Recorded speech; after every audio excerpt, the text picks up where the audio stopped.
Bueno, también junté testimonios y fotografías de otros. Es imprescindible la construcción colectiva de la memoria, ¿no? Yo no soy ningún biógrafo. Decía antes que estoy haciendo una película, un documental, que teníamos todo hecho. Gracias a Daniela, está por ahí, ¿no? Sí. Que filmó gran parte no, filmó todo, y teníamos el 100% de la película, y llegué a Francia a editarla con una compañera de Hijos París, y me dicen, bueno, y empecé a recibir por mail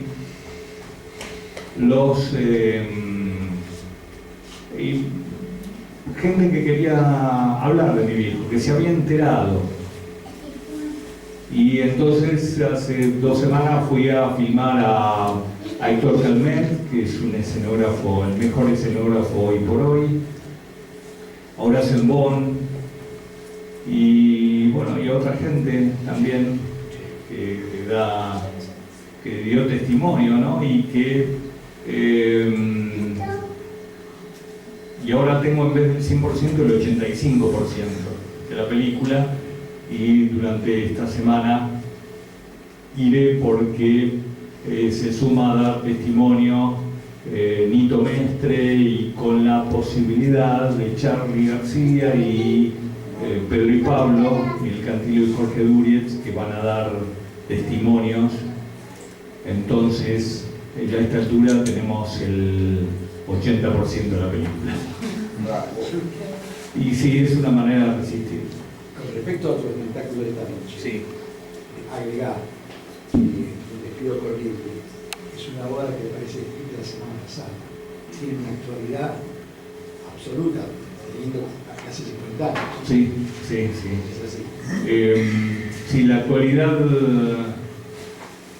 bueno, no solamente está dado por la situación, y fundamentalmente con la lucha, ¿no? Y hoy adquiere más relevancia con lo de Santiago Maldonado, pero sí es los discursos. Hay un empresario que dice discursos, y que hay discursos que están tomados de distintos ministros de Economía y del presidente, distintos ministros a lo largo de una historia, ¿no? Pero sí, es actual, y no tenemos que acostumbrarnos. ¿Alguien más que quiera preguntar algo? Entonces le propongo que lo aplaudamos a Eduardo con la posibilidad de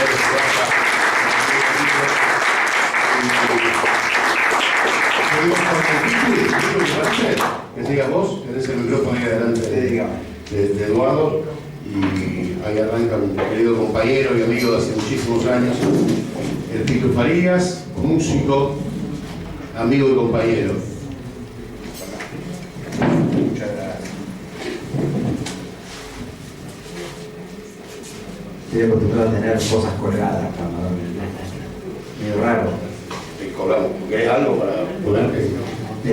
Nada, en principio me honra venir a charlar con ustedes y estar con el doctor Roura, la doctora Buñán, que hemos compartido cosas todos estos años. Y bueno, y a ustedes los conozco, la mayoría, y nada, se me hace un poco difícil ver por dónde arranco, cómo ordeno alguna idea y qué decir, porque digamos, los considero, para mí son todos sujetos sociales y políticos ustedes, ¿no? No hay sanata acá, no puedo arrancar de chamullo, digamos.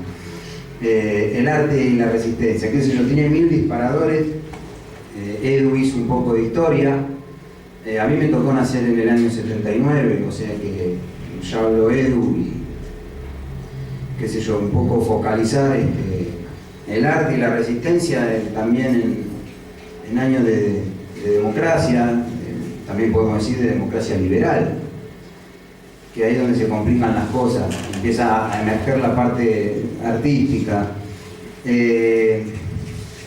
Lo primero que se me ocurre decir es que el arte, la resistencia y el artista comprometido es un poco, en algunos casos, obvio, porque cuando uno hace una obra artística o escribe una canción, qué sé yo, a mí me toca por el lado de la música y capaz que un poquito de lo audiovisual, cuando uno empieza a escribir canciones, empieza a hacer ese tipo de cosas, perdonando la expresión, uno muestra el culo, uno se expone, uno se desnuda. Digamos, lo único que no hay que hacer, decía Camus, es mentir, y mentirse. O sea que automáticamente pasar a estar expuesto y exponerse y mostrarse y desnudarse ya es comprometido, me parece. Después vienen, en términos de musicales, vienen otras cuestiones que en términos de democracia liberal, digamos, el mercado te chupa también. Y cuando te chupa el mercado y vos querés vender un disco, a mí no me tocó participar de la industria discográfica, digamos. Elegí el camino más under. Pero lo que sí, incluso así, se puede seguir dando batalla, digamos. El artista creo que tiene que tener la capacidad dentro de lo posible de llegar a la mayor cantidad de gente posible para que esa gente se vuelva agente multiplicador. Para llegar a más gente. Y si esa resistencia artística no es colectiva, para mí no la es. ¿Qué sé yo? En mi caso personal no fui menos de 20 veces a la cárcel de Batán. No me hace más revolucionario, no me hace más comprometido. Lo que sí me hace más comprometido, qué sé yo, recuerdo de esas 20 anécdotas, una de ir con Eleonora al penal de Batán y ya somos 7, 8, 9, 10 que estamos adentro de un penal, charlando, discutiendo, compartiendo un mate, un abrazo, y ya es un hecho colectivo. Ese hecho colectivo a través de una canción que fue disparada 10 minutos antes, ya eso es resistir, me parece. Y quiero focalizar, perdón, que me estaba enseñando a hablar al mate. Me hiciste perder la idea ahora. No, quiero focalizar en esto de cuestiones que tienen que ver con los términos colectivos de las cosas, ¿no?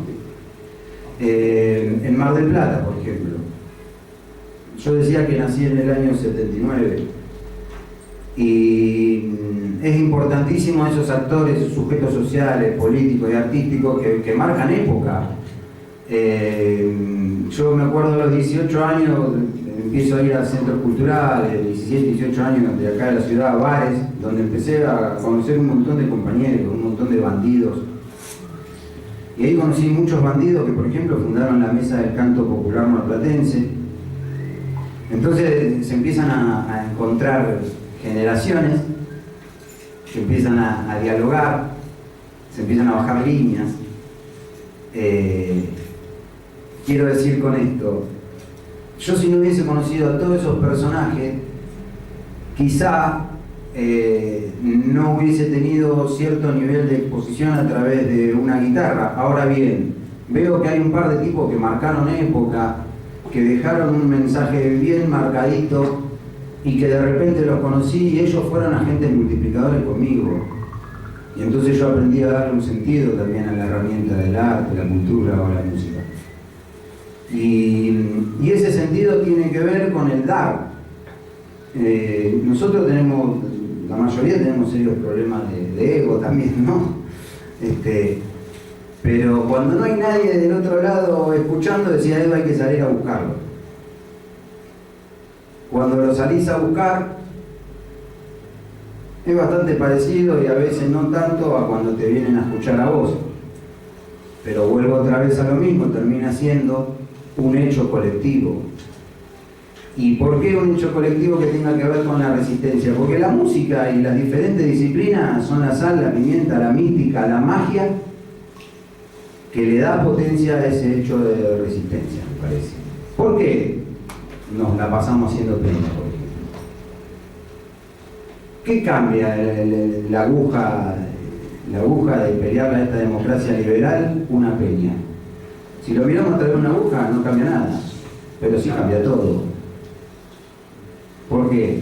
porque nos emocionamos, nos abrazamos, compartimos un vino, charlamos, discutimos, nos verdugueamos, nos chicaneamos, nos volvemos a encontrar en la calle y volvemos a celebrar en una peña. Vuelve a ser un hecho colectivo. Y ese hecho colectivo tiene como protagonista también artistas. En los peores casos siempre tienen que emerger los artistas. Eso desde mi experiencia personal con una guitarra o con una cámara, que es el lado que los que me conocen, que están acá, conocen más de mí, ¿no? Ese rol de músico, de artista. Pero también me ha tocado, digamos, transitar estos últimos 20 años por otras experiencias que tienen que ver con laburar en los barrios, con militar en los barrios. Digamos, yo voy a militar en un barrio cuando me invitan ustedes a tocar una canción, algún merendero, algún comedor o alguna jornada, pero también voy no a tocar, digamos, voy con el carácter de militante o el carácter de enseñar un sol mayor, que es el mismo acorde que me sale bien, o de prender una cámara y saber cómo se hace un plano. Y esa es la experiencia, digamos, que más me moviliza y que más me emociona, que es haber laburado en el Belgrano, en Libertad, en el Centenario, en Florencio Sánchez, en Loma del Gol. Vos vas a un merendero o fomentás un merendero, o lo primero que tenés que resolver es el hierro de los pibes, pero automáticamente siempre pasa algo que tiene que ver con siempre dispara un taller de práctica, o siempre hay alguien que se disfraza de payaso, siempre va a pasar algo que tenga que ver en ese merendero o en ese comedor con un hecho artístico. Se te va de las manos, pasa solo. Y eso, me gusta un poco más hablar de eso que del compromiso que puede tener uno para ir a exponerse con una guitarra a una jornada. ¿Por qué digo esto? Porque son pibes, tanto en las experiencias que tuve en los enviones de todos los barrios o con mi militancia en particular en los territorios, son pibes que empiezan a sumar cargas horarias en contextos determinados. Por ejemplo, un pibe del barrio Centenario que lo va a visitar el Benja con el taller de guitarra, o eventualmente podés ir a leer vos, o a pintar vos, o a filmar, y le vas todos los viernes 2 horas. Y ya son 8 horas semanales. ¿No? 4 por 2, 8, dije bien, suerte. Y después, si son 8 horas semanales, 4 semanas tiene el mes, 8 por 4 por 32. Son 32 horas de carga horaria donde una disciplina artística organiza a un pibe colectivamente. Ahí está la resistencia, compañero, me parece. No voy a hablar de lo que no viví, que yo habló Edu recién. Me honra estar con todos los compañeros que están sentados acá. Pero hoy por hoy hay ciertos desafíos que también son distintos, digamos.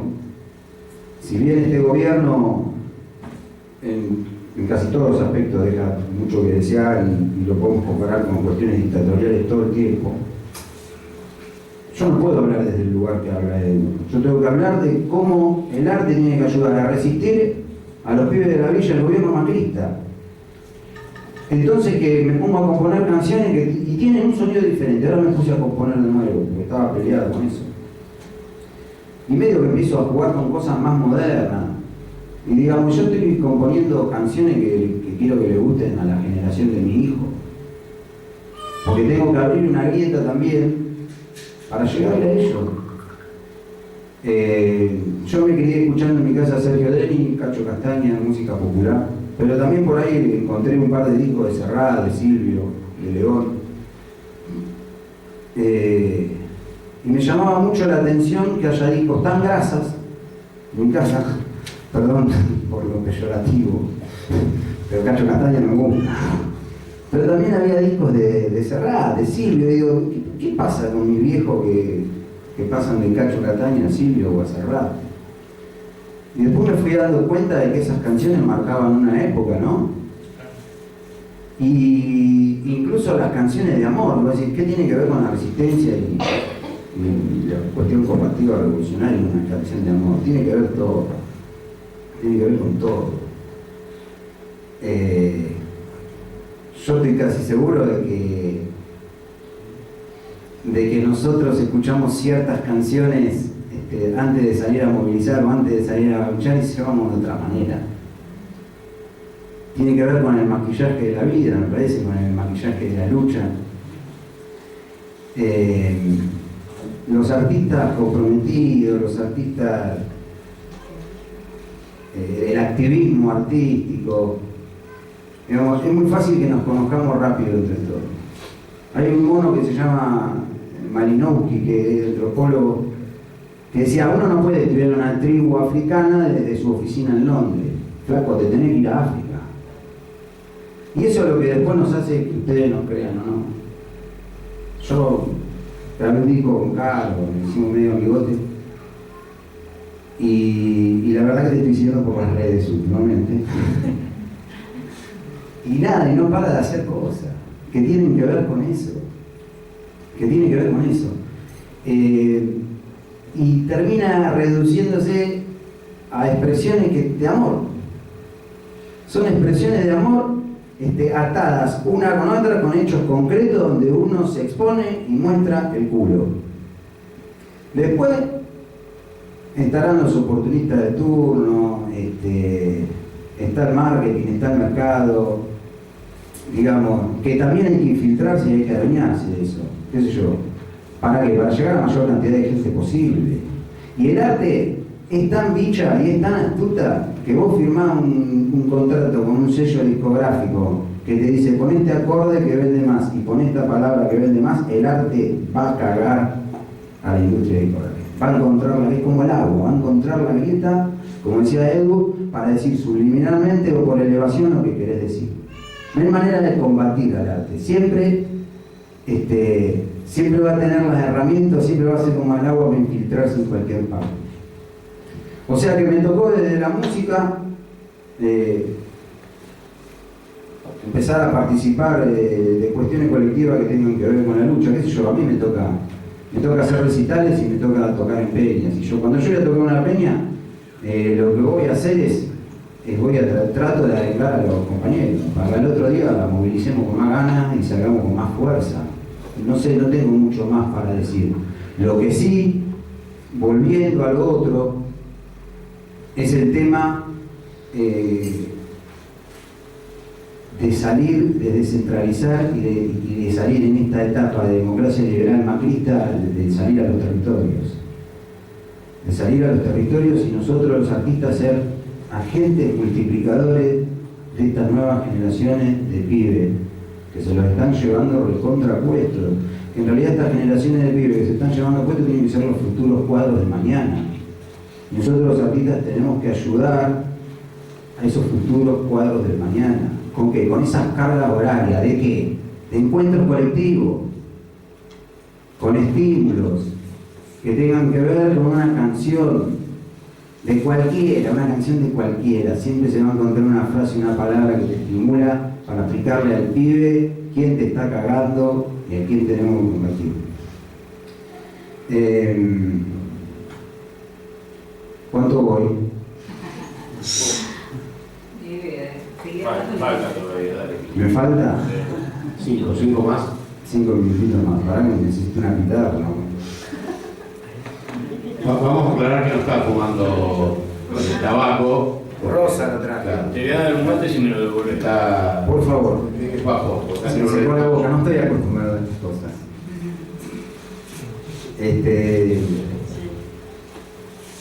Bueno, esa es mi experiencia. Soy marplatense, nací en el 79, conocí a los monos que fundaron la Mesa del Canto Popular marplatense. Después empecé a conocer a los compañeros de los organismos de derechos humanos y después me tocó convertirme en un soldado de todas esas causas de todos ustedes. Encontré a través de la música una excusa de ser feliz, encontré a través de la música y la militancia una excusa para combatir, para ir a los barrios, para estar con esos pibes, para generar agentes multiplicadores con toda la humildad y la modestia que me toque, que puedo tener. Vivimos en una ciudad que culturalmente saben cómo es, que se complica.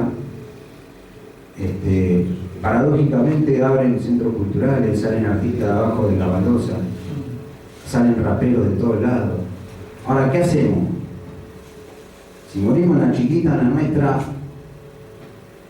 nos estamos olvidando otra vez de hablar de arte y resistencia. Hay que salir a aglutinar todo eso.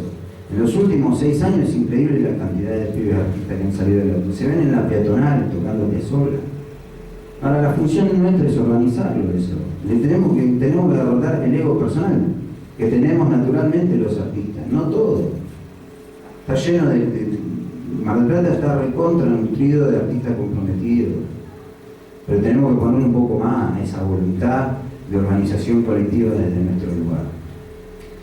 Quiero decir, arte y resistencia es una palabra suelta, es una canción, es un plano, es una obra de teatro, es un cuento leído por Caro, y no tengo mucho más para decir que mi manera de resistir a través del arte, capaz que la encontré contando una historia con el negro Fontana Rosa diciendo qué más resistencia que una mujer que es muy bonita en términos generales, que se llama Rosita la obrerita, que camina sin aliento para ir a trabajar. En el barrio, todos los sábados la gente la espera. Para esperar otro sábado que llega para salir a milonguear. Muchas gracias.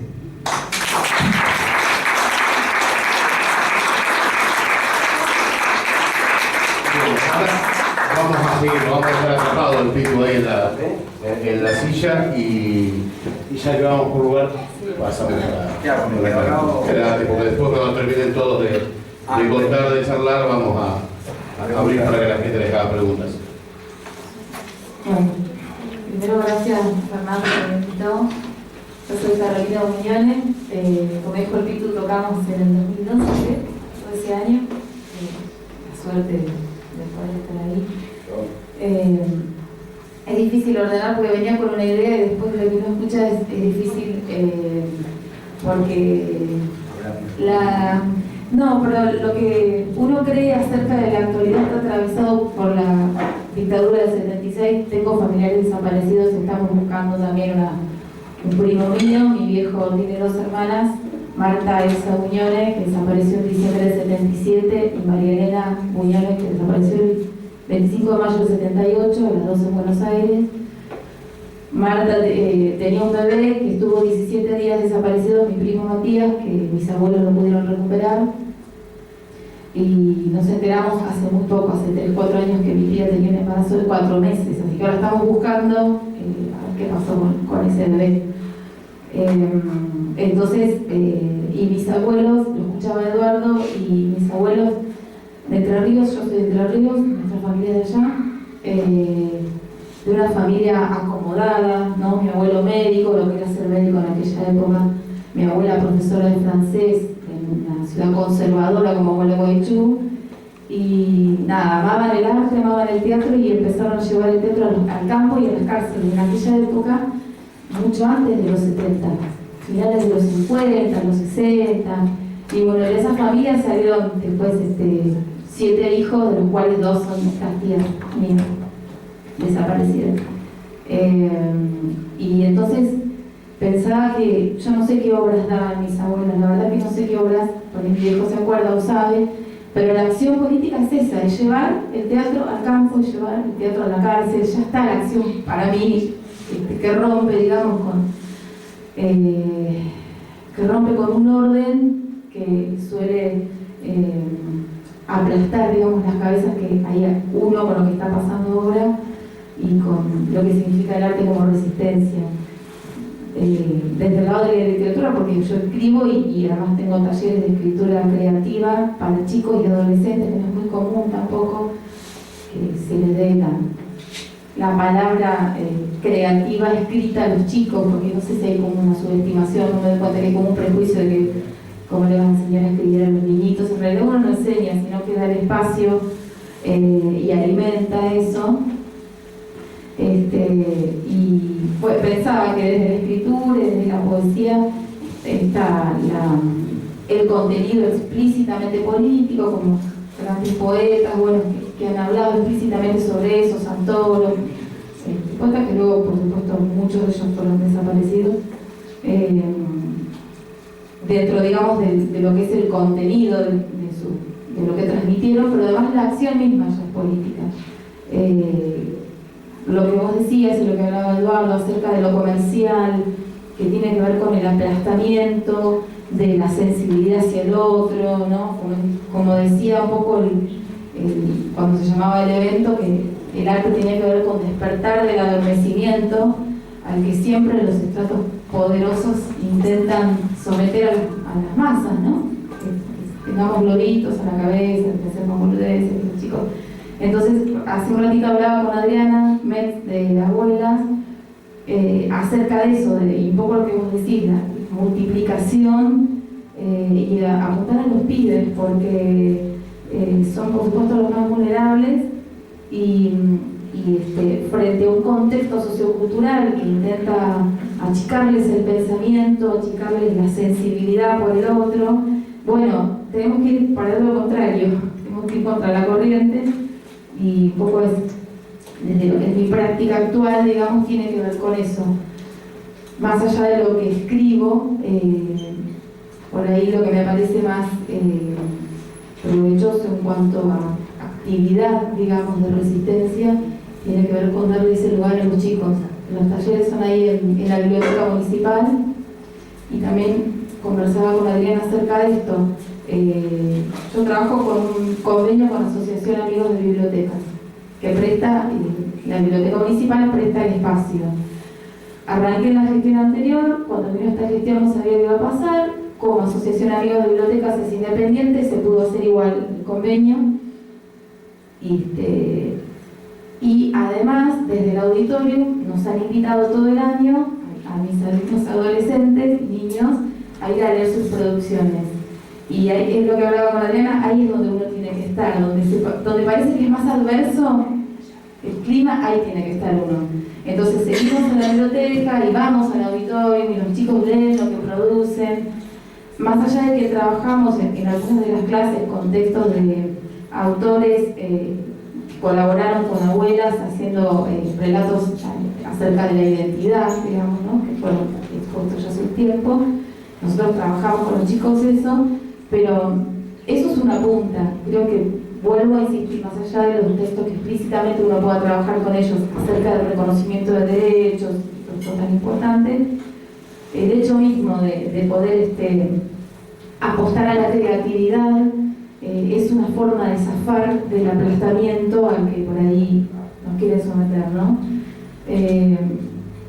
Justo por ahí les llegó, hay un videíto de Darío Stanschreiber, el filósofo, que habla sobre la posverdad, que hoy justo por otra cosa lo volví a ver, no sé si lo conocen, estaría bueno que... No me di cuenta de traerlo, pero la verdad que volví a verlo hoy a la tarde, no lo había pensado. Y Darío habla un poco sobre esta última idea de Michel Foucault, este pensador francés, que dice que en realidad es más efectivo esta forma de operación que están tomando los estratos de poder este último tiempo, que no es solamente, o no es venir con la tanqueta y fusilar y decir acá mando yo, sino establecer normas, convencernos de que determinadas cosas corresponden a la normalidad. Entonces no nos damos cuenta, porque estamos en un mundo donde lo normal y lo bueno y lo correcto es determinada cosa. Entonces el rol de los medios de comunicación en eso es central. Y cómo cada sistema genera su resistencia, y decía Darío, uno tiene que estar atento de no ser la resistencia que el sistema necesita tener, sino tratar de ir por otro lado, porque si no uno termina siendo funcional. Bueno, es que siempre son los lugares marginales, como vos decís, marginales en cuanto a que no son centrales, ni comerciales, ni están en el centro de estas cuestiones, que es este pibe que siempre se termina vistiendo de payaso en el comedor, o que sale algo de plástica. El arte, como vos decías, como el agua, se va metiendo, y con el arte se va metiendo la posibilidad también de abrir caminos y de abrir cabezas. Yo no voy a hablar demasiado más, no tengo tanto más para decir. Yo la tuve que retirar. No, porque después que vamos a entrar por ahí la parte más personal o más de la historia, personal, que capaz que no interesa tanto, pero Por ahí algo que esto es bien personal, yo soy del 74, cuando desaparecen mis tías, yo tenía 3 y 4 años, no las recuerdo, pero de toda la vida nos criamos con toda esta historia y con toda esta angustia. Sí, no hay otra forma de decirlo. Y muy atravesados por el miedo, porque yo, digamos, lo que estoy contando son